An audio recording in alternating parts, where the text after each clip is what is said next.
Hataw Balita ngayon.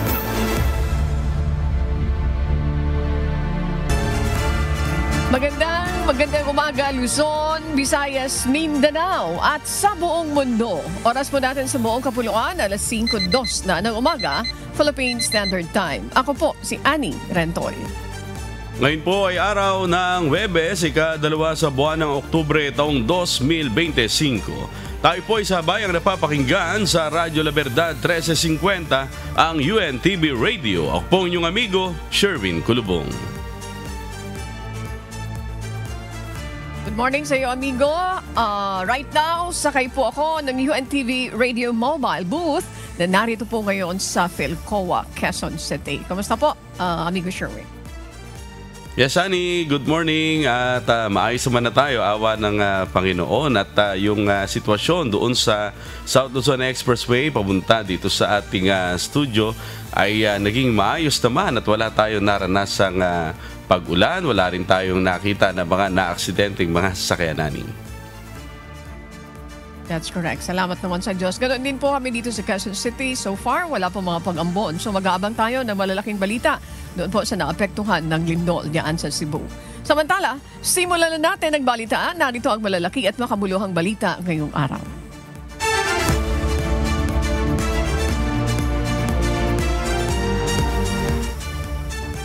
Agad na iniutos ni Pangulong Ferdinand Marcos Jr. ang pagkilos ng mga kinaukulang ahensya upang rumesponde sa mga lugar na naapektuhan ng malalakas na lindol sa Cebu. Ilang kalihim na rin ng pamahalaan ang bumisita sa mga apektadong lugar upang magbigay ng tulong at suriin ang naging epekto ng lindol at ng mga aftershock. Tiniyak ng DPWH ang kaligtasan ng mga kalsada at tulay habang kumikilos na ang DOE upang maibalik ang supply ng kuryente. Nagpadala na rin ang DOH ng karagdagang tauhan sa mga ospital habang naghatid naman ang DSWD ng pagkain at iba pang agarang tulong. The earthquake was very strong. Pagka yung mga ganyang klaseng numbers, that's a very, very big number already. So, we're assessing the damage, we're assessing the needs na pangangailangan. Hataw Balita ngayon. Bumisita si Pangulong Ferdinand Marcos Jr. upang personal na maghatid ng tulong sa mga residente at lokal na pamahalaan na naapektuhan ng nagdaang bagyong Opong. Inatasan din ng Pangulo ang Department of Budget and Management na maglaan ng 100 milyong piso para sa rehabilitasyon sa lugar. Tiniyak niya ang patuloy na suporta ng pamahalaan sa mga nasalanta ng bagyo. Huwag kayo mag-alala. Patuloy po ang suporta ng pamahalaan hanggat nangangailangan kayo. Kahit na matagalan tayo ng konti dahil hindi pa nyo naaayos ang inyong mga tahanan, nakasupport na kami. Hataw Balita ngayon. Daan-daang aftershock na ang naitala ng Philippine Institute of Volcanology and Seismology o PHIVOLCS kasunod ng magnitude 6.9 na lindol sa Bogo, Cebu noong Martes. Gayunpaman, iilan lang dito ang ramdam ang pagyanig, kabilang na ang 4.8 magnitude na naitala naman ng PHIVOLCS alas 12:34 ng umaga ng October 1. Babala ng Science and Technology Secretary Renato Solidum, asahan pa ang maraming aftershocks sa epicenter ng lindol hanggang sa mga susunod na araw. Pasado alas 9 kagabi, nakaranas muli ng 4.9 magnitude na lindol malapit sa Bogo City sa Cebu at nasundan pa ito ng maraming aftershock sa iba't ibang bahagi ng lalawigan batay sa monitoring ng PHIVOLCS. Typically, the first 24 hours, maraming mga aftershock. And then, paunti-unti, bababa siya. But I expect na even in the next 2 days pa, no, in the first 3 days, marami pa rin mararamdaman dyan doon sa epicentro, like Bogo City. Hataw Balita ngayon. Inilahad ni Secretary Teodoro Herbosa sa pagdinig ng Senate Committee on Finance para sa panukalang budget ng DOH na mayroong ilang pasilidad ng ahensya ang hindi nagagamit dahil hindi natapos ang konstruksyon ng proyekto. Natuklasan umano ng kalihim na mayroon din silang kontraktor na kabilang sa listahan ng Pangulo na nakakuha ng malalaking government flood control projects. Binayaran anya ng kumpleto ang naturang kontratista para sa proyekto, ngunit walang nabuong pasilidad. Sa pagsisiyasat ni Senador Risa Ontiveros, lumutang ang pangalan ng mag-asawang Pacifico at Cesara Diskaya. Anong pangalan nung sabi nyo may isa kayong nakitang contractor dito sa mga non-operational or walk-away health centers na nandun sa list of 15 ni Presidente? O alin yon? Which one? Diskaya, ma'am. Diskaya? Which company of theirs? St. Timothy. St. Timothy. Okay, so these groups, these people are all over the place. Hataw Balita ngayon. Aabot naman sa 200 personalidad na may iba't ibang posisyon sa katayuan sa lipunan ang sangkot umano sa maanumalyang flood control project sa buong Pilipinas. Ayon kay Department of Justice o DOJ Secretary Crispin Remulla, kasama na rito ang mga kongresista na hindi bababa sa 60 contractor at maging mga opisyal o tauhan ng Department of Public Works and Highways o DPWH. Ngunit naniniwala rin ang kalihim na maaaring mas dadami pa ito habang nagpapatuloy ang kanilang investigasyon. You have district engineers, you have contractors, and then you have and congressmen. And of course, nag-intersect yung congressman and contractor dito. So, we also have to look at that. Ano yan eh? We have to look at the totality of it. Hataw Balita ngayon. Mahigit 10 mga tauhan ng Bureau of Customs ang pinadalhaan ng show cause order o pinagpapaliwanag kung bakit nakalusot ang mga luxury vehicle ng pamilya Diskaya. Hindi muna sila pinangalanan pero ang tungkulin nila sa ahensya ay examiners, appraisers hanggang deputy collectors. Ayon kay BOC Commissioner Ariel Nepomuceno, dumaan ang mga sasakyan sa Port of Cebu, Port of Davao, 2 pantalaan sa Maynila at Port of Batangas. Kahapon, dinala na sa compound ng BOC ang 13 luxury cars ng mga Diskaya na questionable ang mga papeles, kabilang na ang isang Rolls-Royce na hindi bababa sa 40 million pesos ang market price sa mga authorized dealer. Ito ay may mga problema sa dokumento. Ito yung walang import entry. At the same time, wala siyang certificate of payment. At yung 6, merong import entry, subalit walang certificate of payment. Kung meron man, kumbaga nagdududa kami at maaaring wala pa rin yung tamang certificate of payment. Hataw Balita ngayon. Siyam na ghost project ng Farm to Market Road ang natuklasan ng Department of Agriculture sa Davao Occidental at Lanao del Sur. Batay sa inisyal na audit ng ahensya, umabot sa 125 million pesos ang halaga ng mga Farm to Market Road projects na iniulat na tapos na pero hindi naman naipatayo mula 2021 hanggang 2023. Bagamat katumbas lamang ito ng 9 na proyekto o 0.2% ng kabuuang bilang sa mahigit 4,700 farm to market road projects nationwide, itinuturing pa rin itong nakababahala sa sektor ng agrikultura. Sa record namin at sa audit namin ay hindi nasimulan, but sa report ng DPWH ay completed yung mga projects na yon. Pinuntahan yon ng team at nakita talaga na hindi nagawa. Hataw Balita ngayon. Terminated o tinapos na ang deliberasyon sa plenaryo ng Kamara para sa panukalang pondo ng tanggapan ni Pangulong Ferdinand Marcos Jr. sa susunod na taon na nagkakahalaga ng 27.36 billion pesos. Ngunit bago ito, pinuna ng isang kongresista ang utilization rate ng Office of the President sa Confidential and Intelligence Funds o CIFs na 100% noong taong 2024. Ipinagtataka ito ni House Deputy Minority Leader at ACT Teachers Party List Representative Antonio Tino dahil kapag regular budget, mabagal umano ang paggamit. Pero gate ng sponsor ng budget ng Office of the President na si Bataan 2nd District Representative Albert Garcia, maraming ikinokonsidera sa paggamit ng regular budget.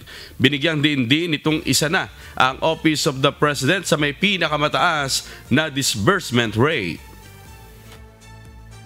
Bakit pagka CIF, nako, ubos, ni isang sentimo walang natitira. Pero pagka yung regular budget, subject to the normal reporting and accounting procedures of COA, medyo mabagal tayo, 78%. Marami pong factors ang pumapasok dito, and many things come into play. And that is the reason why for this rate of obligation and disbursement. Hataw Balita ngayon.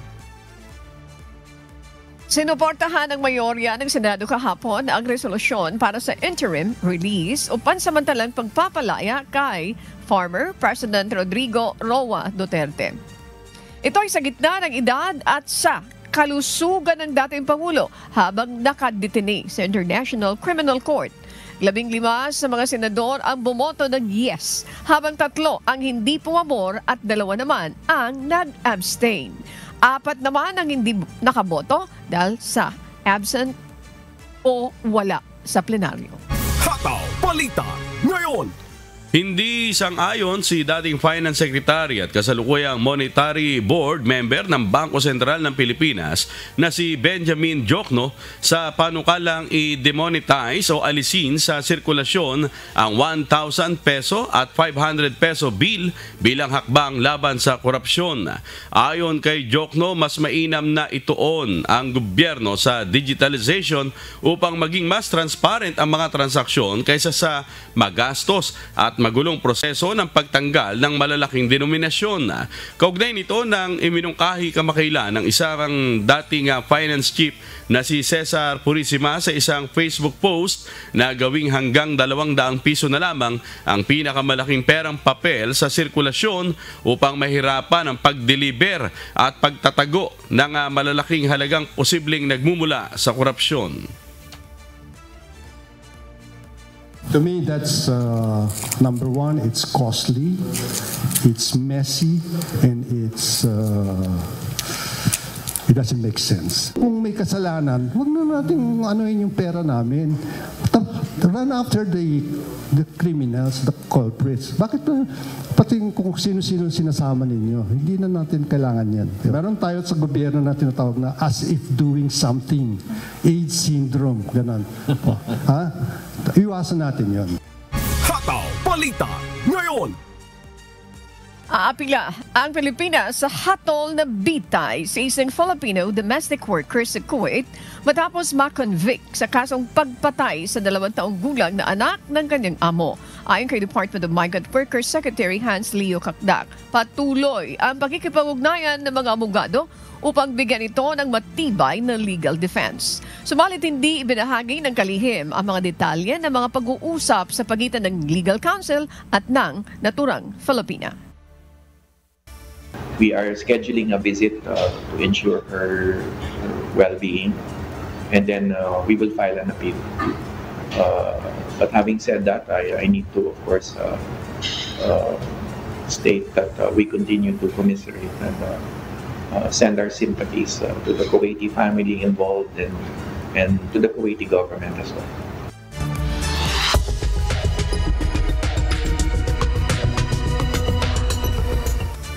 Nagtipon sa Copenhagen ang mga leader ng European Union para sa 2 araw na informal EU Leader Summit sa layong mas mapagtibay ang kanilang depensa. Bunso nito ng sunod-sunod na pagpasok ng mga eroplanong militar ng Russia sa himpapawid ng European Union at pag-atake ng mga Russian drones sa mga paliparan sa Denmark. Ito ang umahataw na balita ng Winlove Marquez. Ipinahayag ni Danish Prime Minister Mette Frederiksen na tanging ang Russia ang may motibo upang magbanta sa mga bansa sa Europa, kaya't nangangailangan umano ng matibay na tugon mula sa European Union. Bunsod ito ng magkakasunod na paglabag ng mga Russian warplanes sa airspace ng Poland at Estonia at drone sightings sa Germany, Lithuania, Norway at Denmark.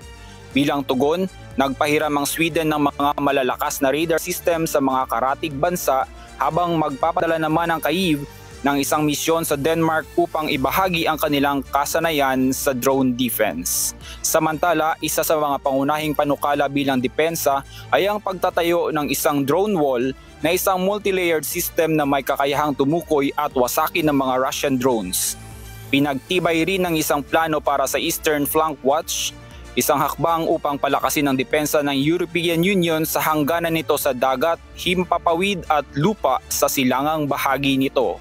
Tatalakayin din sa naturang summit ang panukalang maglabas ng hanggang 150 bilyong euros upang pondohan ang depensa pang-industriya ng European Union hanggang sa darating na 2030. Winlove Marquez, humahataw sa balita ngayon. Nababahala ang Municipal Affairs Minister ng Quebec, Canada, bunsod ng isinasagawang kilos protesta ng mga empleyado ng Canada Post. Dahil sa kilos protesta, lubos na naapektuhan ang pagpapadala ng mga gagamitin sa nalalapit na municipal elections sa November 2. Itong humahataw na balita ni Crespo Gaban.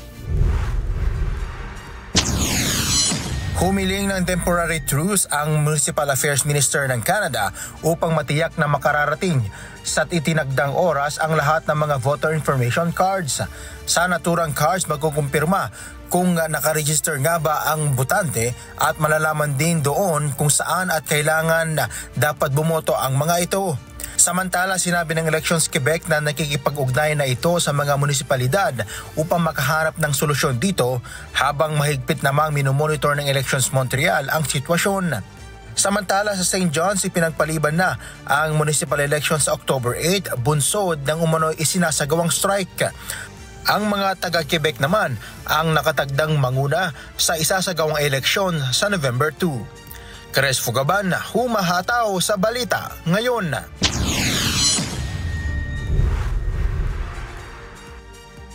Pumayag ang Estados Unidos na maibsan ang visa procedures para sa mga South Korean workers na nasa U.S. investment sites kasunod na nangyaring malaking immigration raid. Gayunpaman, naniniwala ang dalawang bansa na hindi pa rin ito mariresolba ang malalim na issue hinggil naman sa long-term visa access. Ito ang mahataw na balita ni James Montuyan. Nagkaroon ng pag-uusap sa pagitan ng Estados Unidos at South Korea matapos ang ginawang pag-aresto sa mga daan-daang manggagawa ng South Korea sa isang kilalang car battery plant. Nilinaw ng US na maaaring gumamit ng short-term visa ang mga South Korean gaya ng ESTA at B1 para sa equipment installation, repair at servicing. Ngunit ito ay pansamantalang solusyon lamang at madalas na makakaharap ng suliranin hinggil sa entry points. Upang maging mas madali ang proseso, maglalagay ang US ng bagong visa section sa embassy nito sa Seoul at bubuksan ng isang direct channel para sa koordinasyon sa mga South Korean. Gayunpaman, hindi madali ang pagbuo ng bagong visa types o ang pagdaragdag ng quota para sa skilled workers dahil sa mga immigration laws at politika sa US. Patuloy na isinusulong ng South Korea ang mas maayos na pag-access sa mga visa para masuportahan ng kanilang skilled workers ang malalaking investment sa bansa gaya ng battery factories sa US. James Bontuyan, humahataw sa balita ngayon. Tumaas ang bilang ng influenza cases sa Australia habang bumaba naman ang vaccination rates ngayong 2025. Isa sa itinuturong dahilan ng vaccination hesitancy ay ang pagkatakot sa injection na inaasahang matutugunan sa pamamagitan ng paggamit ng nasal spray flu vaccine. Itong mahataw na balita ni Danny Delieva. Isang bagong bakuna kontra influenza na jab-free ang inaprobahan ng Therapeutic Goods Administration o TGA. Ang FluMist, isang nasal vaccine, ay gagamitin na bago magsimula ang flu season sa susunod na taon sa ilang estado ng Australia. Particular sa estado ng Western Australia o WA kung saan 23% lamang ng mga batang edad 6 na buwan hanggang 5 taon ang bakunado laban sa flu na ikalawa sa pinakamababang vaccination rate sa bansa. Ayon kay WA Health Minister Meredith Hamat, nararanasan ngayon sa estado ang pinakamalubhang flu season na bagamat tapos na ang winter season, hindi pa tapos ang flu season at naitala ngayong taon ang pinakamataas na virus rates tuwing buwan ng Setyembre. Kaya umaasa ang opisyal na sa pamamagitan ng Flumist influenza vaccine, magkakaroon ng mas komportable at magaan na opsyon ang mga magulang sa pagpapabakuna sa kanilang mga anak, na magpapataas din sa vaccine uptake sa 2026. Ang libreng nasal spray flu vaccine ay ibibigay sa mga batang edad 2 hanggang 12. Itinuturing na lifesaver ng Royal Australian College of General Practitioners o RACGP ang nasal spray na matagal na rin ginagamit sa Europe. Ngayong taon, umabot sa 17,000 na kaso ng respiratory-related illnesses sa mga bata ang dinala sa emergency departments sa estado at 1,300 ang nauwi sa pagka-ospital. Ayon kay Preventative Health Minister Sabine Winton. Danny De Leva, humahataw sa balita ngayon.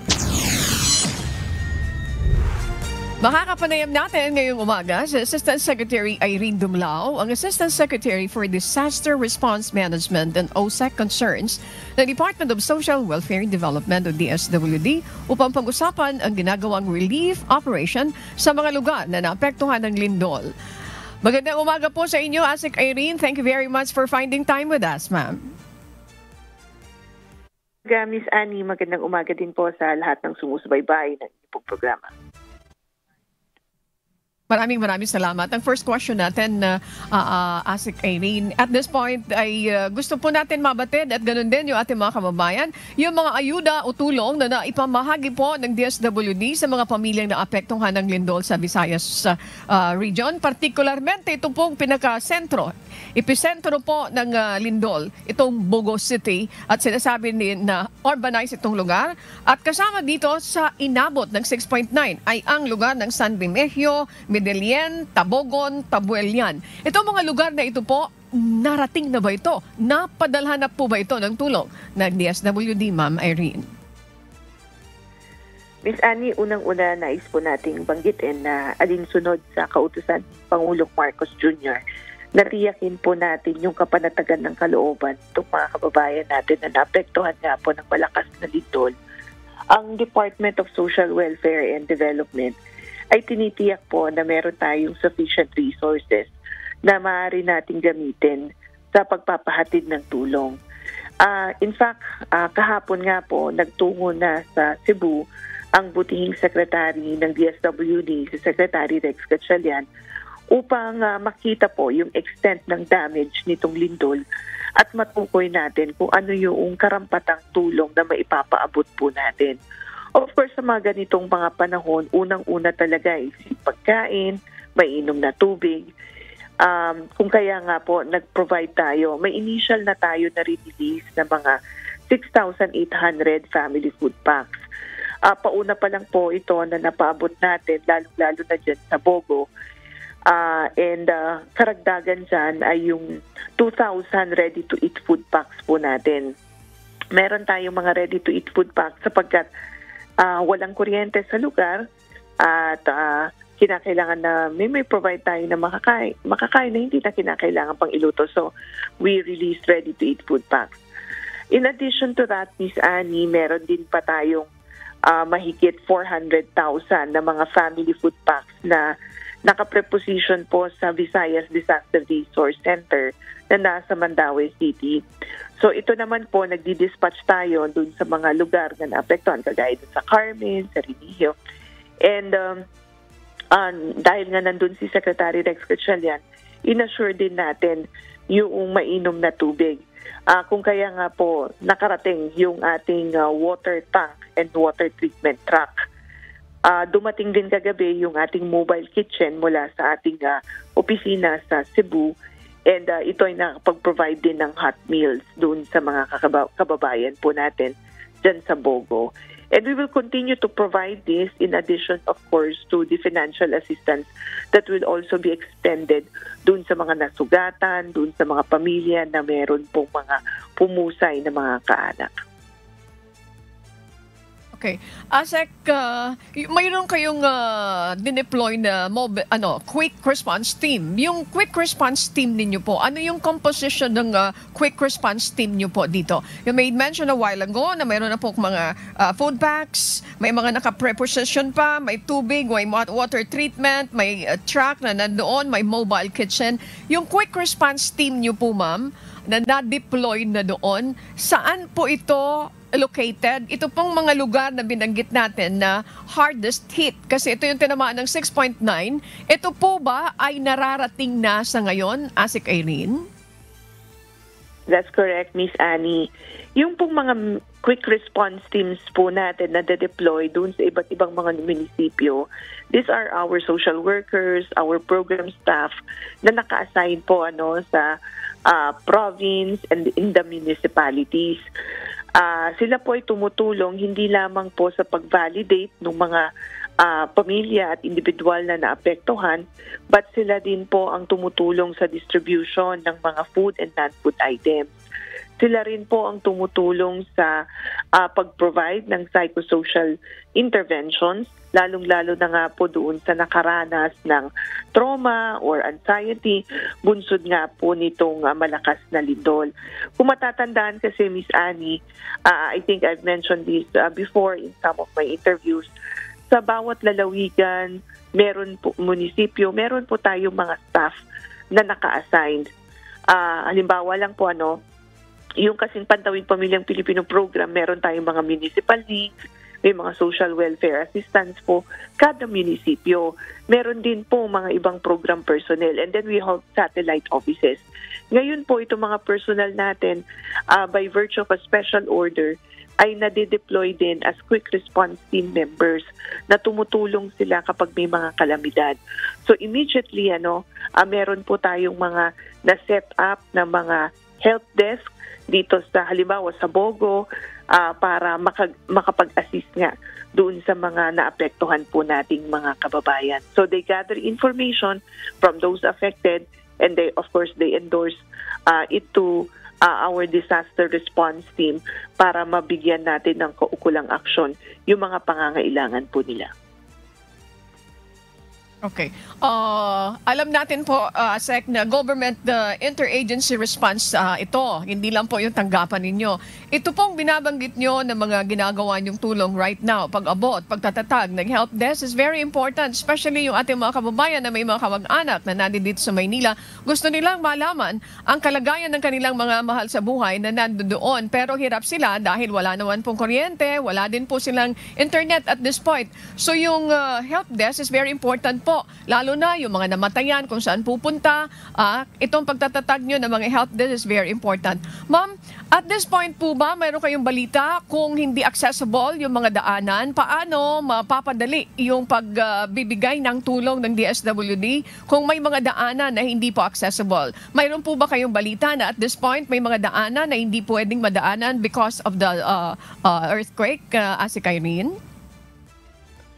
Well, Miss Annie, nais ko munang banggitin na na-deploy din yung mobile command center po natin dyan sa Bogo City. At nakakatulong po iyan sa pagpo-provide ng relevant information sa ating pong field office at sa ating disaster response office. Ito po kasing mobile command center natin equipped with a generator and with Starlink, kaya meron tayong internet connectivity. In fact, yung ating pong mga kababayan na apektado ng lindol ay maaari pong maki-charge, maaari din pong maki-link o makigamit ng ating pong Wi-Fi connection so that they could inform their relatives outside of Cebu kung kumusta na po sila at kung anong kalagayan nila. We believe that communication is vital, lalong-lalo na sa panahon po na ito. So this equipment or this asset of the department really helps in ensuring that we are able to connect with our loved ones. Pangalawa po, from our experience naman, dahil meron po tayong mga officials na nagtungo nga ng Bogo City, from Mandaue to Bogo, wala naman pong na-encounter na problema. Nakarating naman po tayo doon. Now, we're determining dun sa mga ibang lugar kung meron pa bang mga areas na hindi nahihirapan tayo na pumunta.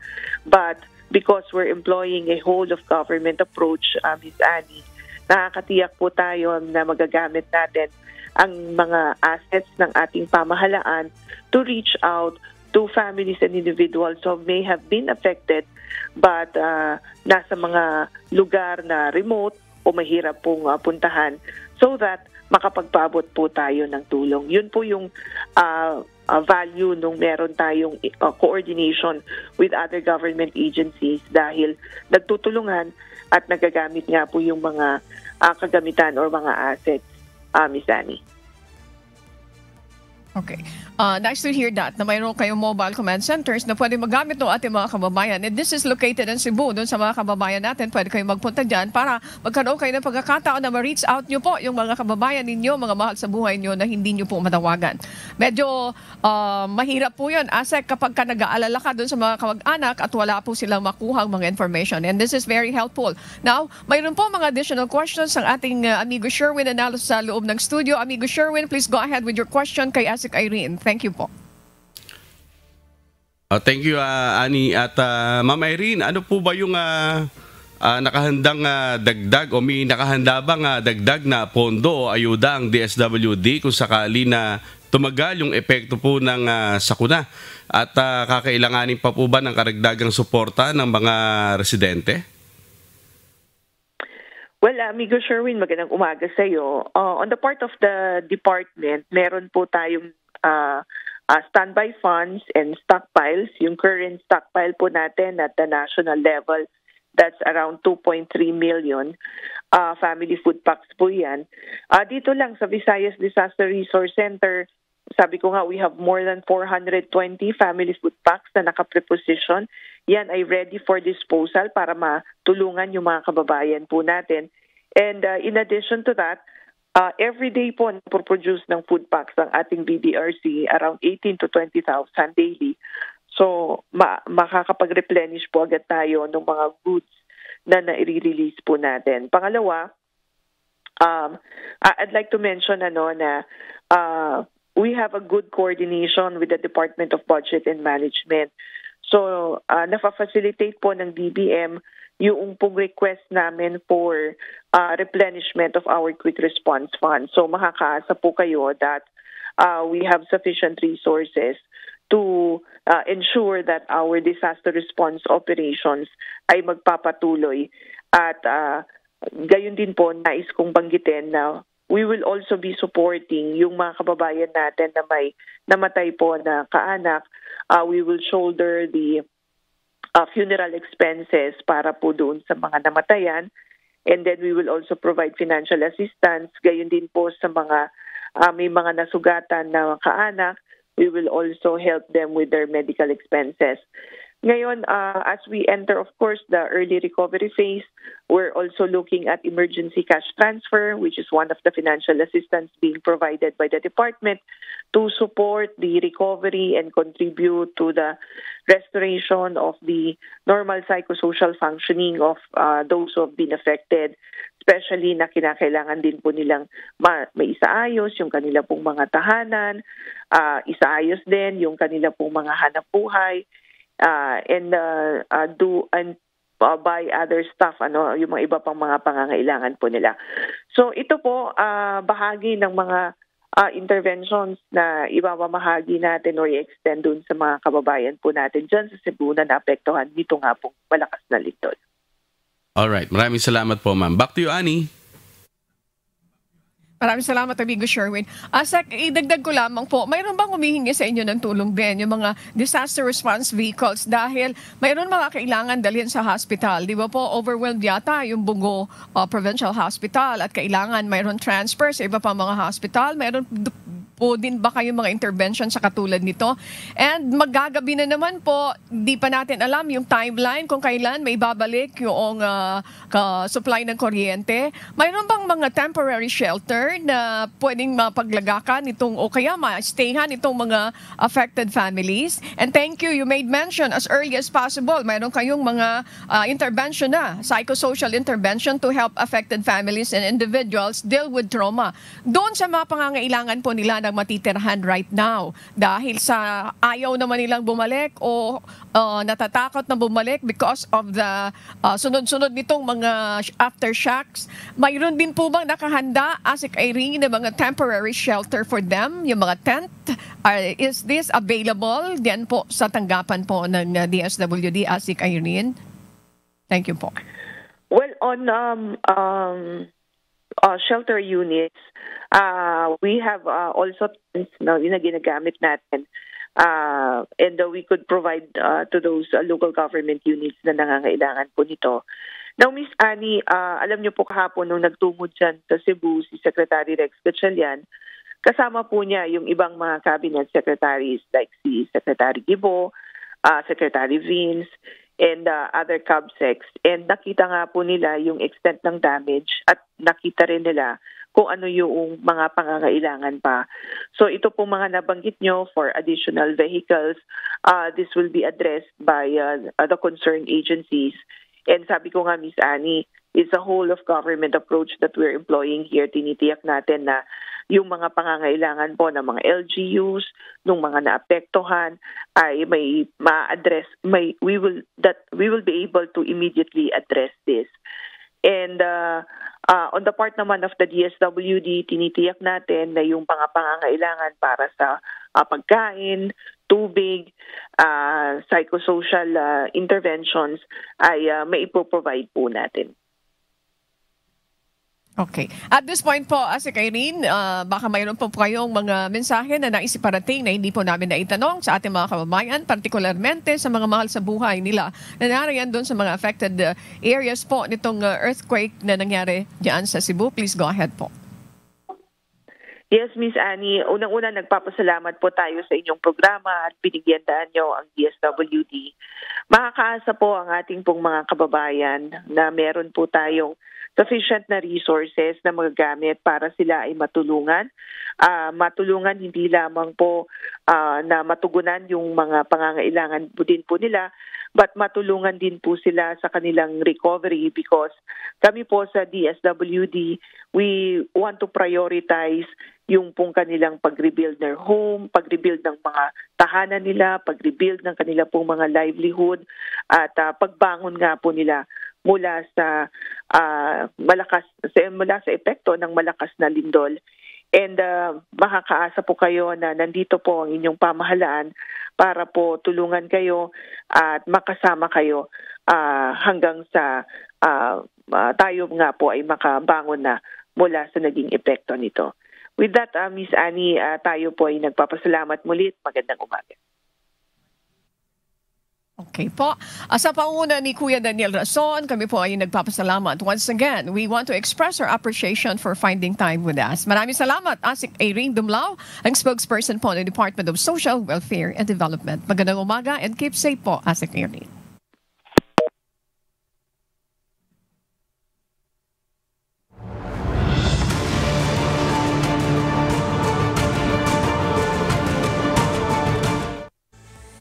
Inatasan ni Public Works and Highway Secretary Vince Dizon ang lahat ng building officials at mga engineer sa Central Visayas na agad magsagawa ng rapid assessment at structural evaluation. Kinakailangang makapagpasa sila ng comprehensive report sa loob ng 15 araw. Sinabi rin ng kalihim na dapat agarang maisaayos sa mga sirang kalsada upang hindi maantala ang paghatid ng tulong. I'm going to send a memo to all the city engineers, municipal engineers. Kailangan mag-assess na sila lahat. Bridges, roads, everything. Meron tayong mga reports na nakuha na may mga roads na nag-crack. So we have to really assess first and then quickly act on them para maging passable lahat ng roads. Kasi we need the roads to be passable for goods to come in, for relief to come in. Balita Ngayon. Epektibo na ang 60-day price freeze na ipinatutupad ng Department of Energy sa mga produktong petrolyo sa buong lalawigan ng Cebu. Kasunod ng magnitude 6.9 na lindol nitong Martes ng gabi. Partikular ito sa mga 11 kilogram na liquefied petroleum gas o LPG at sa kerosene. Layo nito na panatilihing stable ang presyo ng mga produktong petrolyo habang patuloy na bumabangon ang mga naapektuhan ng lindol. Titiyakin naman ng DOE na susunod ang mga retailers. Kakatulungin nila ang Department of Trade and Industry upang magsagawa ng mga inspeksyon. Bukod sa DOE, ipinag-utos na rin ng Department of Trade and Industry ang magpapatupad ng freeze sa mga basic at prime commodities sa buong probinsya ng Cebu na tatagal sa loob ng 60 araw. Hataw Balita Ngayon. Magpapadala rin ng tulong ang lokal na pamahalaan ng Davao City sa probinsya ng Cebu matapos ang pinsalang naidulot sa probinsya sa nangyaring malakas na lindol Martes ng gabi. Si Gladys Tuabi humahataw. Bukod sa mga nasirang gusali, may mga naiulat ng nasugatan at nasawi matapos ang malakas na lindol na yumanig sa lalawigan ng Cebu nitong Martes.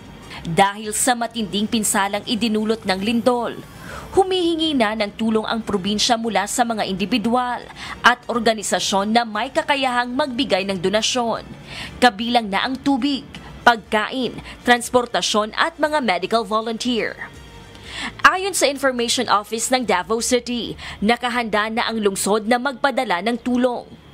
Naka-standby na ang Davao City 911 Urban Search and Rescue Teams kasama ang mga medical at psychosocial support personnel para i-deploy sa mga apektadong lugar. Nakikipag-ugnayan na rin ang LGU ng Davao sa Office of Civil Defense at sa Provincial Disaster Risk Reduction and Management Office ng Cebu, kaugnay ng ipapadalang ayuda mula sa lungsod. Samantala, inilunsad naman ng Coast Guard District Southeastern Mindanao ang isang donation drive sa Region 11 para makatulong sa Cebu. Layo ng naturang humanitarian effort na makakalap ng relief goods at iba pang essential items na lubhang kailangan ng mga naapektuhan ng lindol.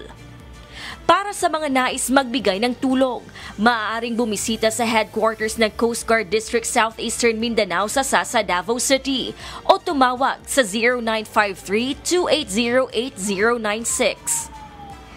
Gladys Tuabi, humahataw sa balita ngayon.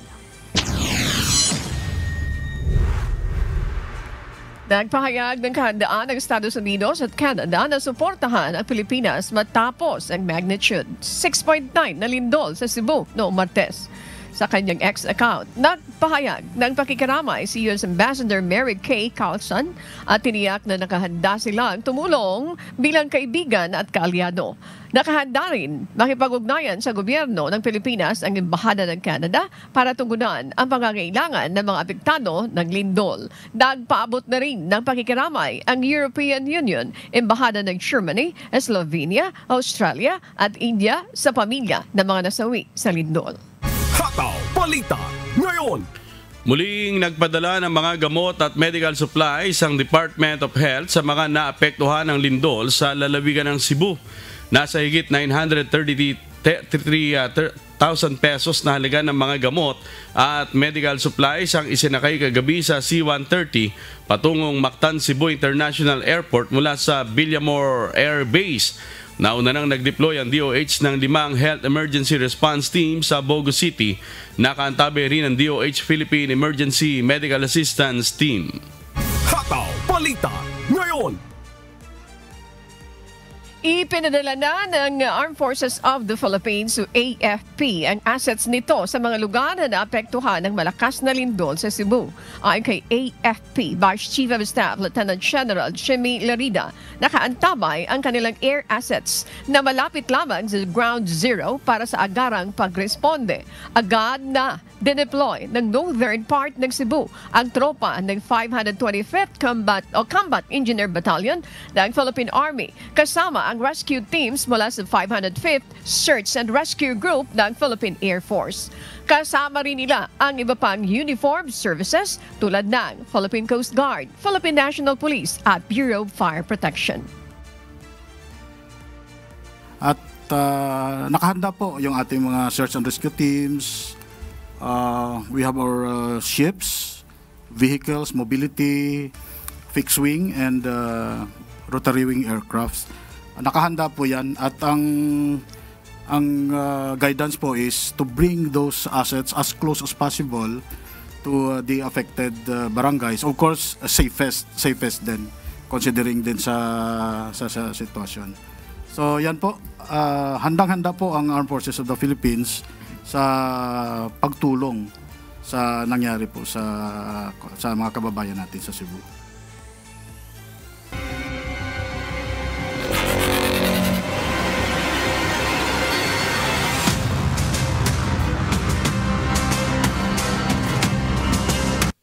Magsisimula na sa October 8 ang Game 1 ng serye ng finals ng UNTV Cup Executive Face-Off 2025. Muling magbabalik ang AFP Cavaliers na naging second place last season at makakaharap naman nila ang Judiciary Magis. Ito ang mahataw na balita ni JP Nunez.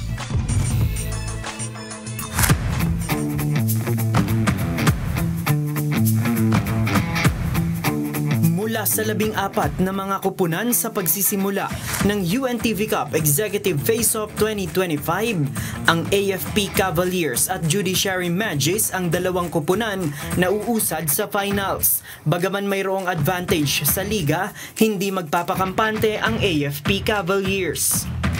Sinasabi ng mga ibang kasama namin, kayang-kaya naman yung palaban. Kaya lang, siyempre sabi ko, hindi tayo magkakaroon ng overconfidence kasi bilog yung bola. No? So, pagandaan pa rin natin.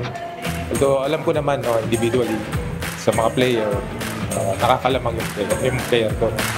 Habang ang Judiciary Magis magkakaroon ng adjustment sa kanilang play upang bahiran ng pagkatalo ang AFP Cavaliers.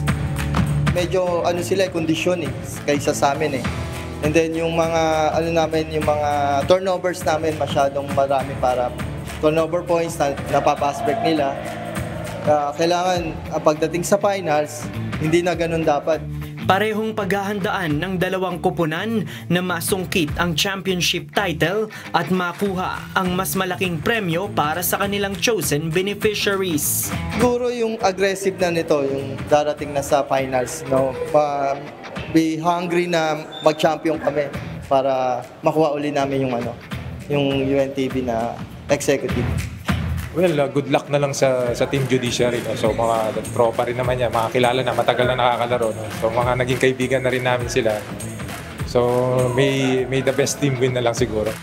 Samantala, maghaharap sa do-or-die na battle for third ang rookie team na BJMP Greyhounds at ang Ombudsman Graph Busters. Parehong magpupursige ang dalawang kupunan upang manalo sa kanilang magiging bakbakan sa hardcourt. Same intensity. Dadagdagan pa namin siguro yung aggressiveness namin. At the same time yung medyo na-overlook namin yung mga shooter. Binabantayan namin yung mga dating shooter nila na iba naman yung nagdito. Anyway, nakita na namin yan. Major adjustment para naman at least si Ombudsman mapunta rin sa mas maganda. Siyempre, pipili din namin. So parang sa record namin ng against Ombudsman, 1-1 kami. So deciding game yung battle for third namin. Kahit battle for third, ipupush namin lahat para manalo. Sa naging huling double-header match ng 4 na kupunan sa semifinals kahapon sa Amoranto Arena sa Quezon City, nagwagi sa dikit na laban sa first game ang BJMP Greyhounds kontra sa Ombudsman Graph Busters. Isang crucial beyond the arc mula kay Jail Superintendent Cassius Verbo ang nagbigay ng 1-point lead sa BJMP Greyhounds with 11 seconds remaining sa fourth quarter. Final score, 77-78 in favor of BJMP Greyhounds. Best player of the game si Jail Superintendent Verbo na nagtala ng 16 points at 5 rebounds. the last 2 games, wala tayong naipuntos sa semi. So, kailangan natin talaga na pumuntos kasi malaking factor yung mga points namin para may panalo tong semis. Although kahit non-bearing game ito, pero kailangan naming manalo para sa susunod na laro namin. Ito magiging maging confident din kami sa susunod naming laro. Sa second game naman, dominating performance ang ipinakita ng AFP Cavaliers kung saan tinambakan nila ng 47 points ang Judiciary Magis sa final score na 105-58. Best player of the game si Colonel Redentor Abon na bumuslo ng 14 points at umambag ng 18 rebounds. Wala nang bearing ito, still we do our part. Parang practice na rin to for us. And we are hoping na during the final, mananalo kami. Sa October 8, magsisimula na ang first game ng serye ng finals sa pagitan ng AFP Cavaliers at Judiciary Magis sa Amoranto Arena sa Quezon City. Pero bago ang kanilang pagtutuos, maghaharap muna sa Battle for Third ang BJMP Greyhounds at Ombudsman Graph Busters ng alas 3 ng hapon. Mapapanood ang live stream ng mga maaaksyong tagpo sa hardcourt sa official Facebook page at YouTube channel ng UNTV Sports at ng UNTV. Win in sports, win for charity! JP Nunez, humahataw sa balita ngayon.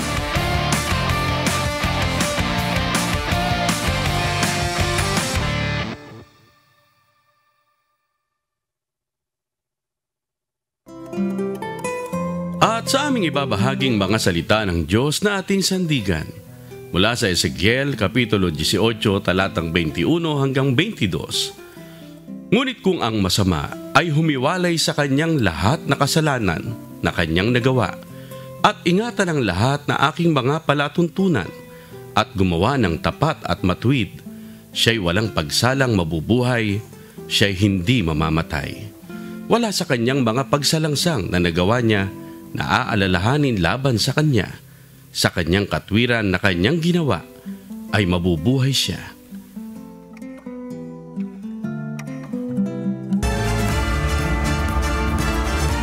At yan po ang mga humahataw na balita ngayong umaga ng Huwebes, ikalawa sa buwan ng Oktubre 2025. Ako po ang inyong amigo, Sherwin Kulubong. Sa ngalan po ng lahat ng bumubuo ng UNTV News and Rescue, no more time, Adet. UNTV Radio La Verdad 1350, no more bati. At ang ating mga correspondent mula sa Pilipinas at sa iba't ibang panig ng mundo. Happy birthday muna kay Attorney Ruth Soriano, ang ating Vice President. Ate Ruth, happy birthday. Ako po si Annie Rantoy. Dito sa UNTV at UNTV Radio La Verdad 1350, Diyos ang aming sandigan. Serbisyo publiko ang aming pinahahalagahan. Susunod na po ang Good Morning Kuya. Salamat po sa Diyos at magandang umaga.